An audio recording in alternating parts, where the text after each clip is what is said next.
हमसे कहे रहे ने कि 4 महीने में काम फाइनल हो जाए। 2 साल हो गए ससुरी कही कहा काम जनात ना है तो आज काम है हो कि तो इन बंदे के चलो जाइए ठाई से। ये मिस्त्री यार काम मत करे यार। अच्छा यार अरे यार कहे 4 महीने में फाइनल हो जाए कही कहा यही लगाए यार 2 साल हो गया बंद करा काम। दिहाड़ी पैसे न काम समझ नहीं तो दिहाड़ी का यार ठेका ले लेना हम तो कहीं पहले ठेका ले लिया।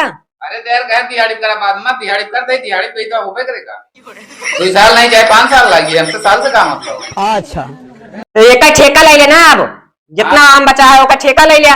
हाँ देखा ठेका दे दे हमका 1.5 लाख दे दे हम कह देते 1.5 लाख यार 1 लाख तो पूरा दिहाड़ी करे यार आधा से ज्यादा काम हो गया बता बता 1.5 लाख दे दिया 1 लाख ले लिया कह दे पूरा। ना ये ठेका भेज रहा हूँ 5,000 कम दे दे।